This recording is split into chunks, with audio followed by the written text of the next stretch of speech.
It was 2:05 p.m., Wednesday, January 21st, 2009. I was sitting at the Atlanta airport waiting for a flight to Raleigh, North Carolina.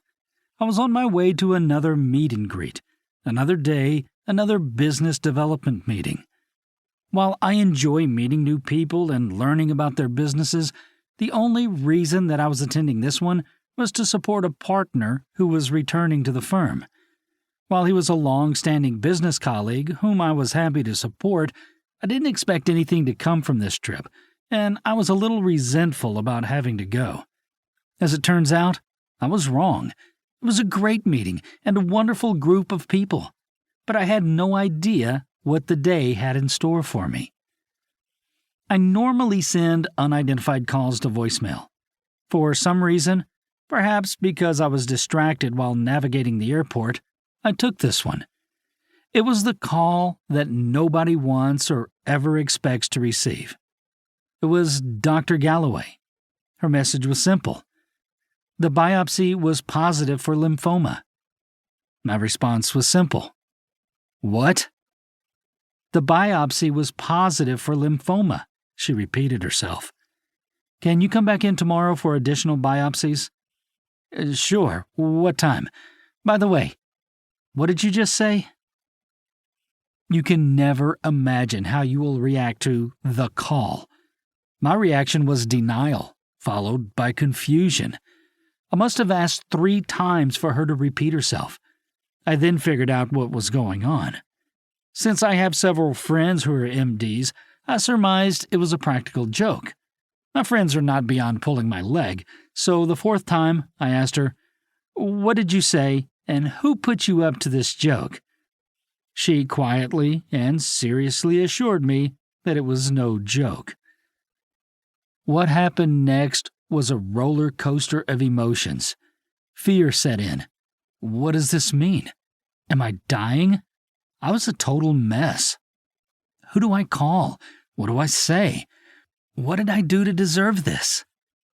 This total roller coaster of emotion happened in about 45 seconds, and it continues to this day.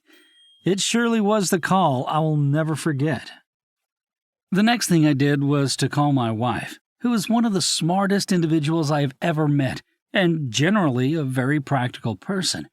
Unless, of course, she is looking at shoes, in which case she has never met a pair of Manolo Blahniks that she didn't think was a good deal. When I told her, she was initially in shock like me. However, unlike me, she immediately went to work. Unlike me, she had a problem to solve. I was in shock, not functioning, and she was in her element. 2 hours later, I landed in Raleigh. She had researched the disease, knew the science, and had a plan on how to deal with the problem. The only issue was that I hadn't identified the real problem. The disease wasn't the problem. As it turns out, I was the problem. My whole life had been about solving other people's problems, not mine. I had defined myself by my job and by building businesses.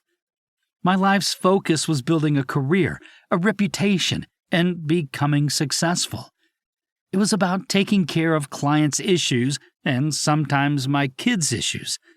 I ignored my issues by burying myself in other people's problems, and as a result, I wasn't taking care of my family or myself.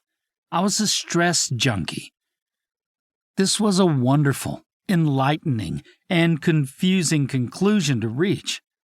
I was starting a journey where I didn't know where I was, and I couldn't see a destination.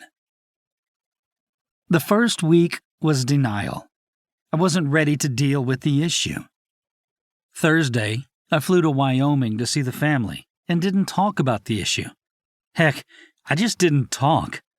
I was very tightly bound up and could not express myself. It was painful for everyone around me. I wasn't worth being around.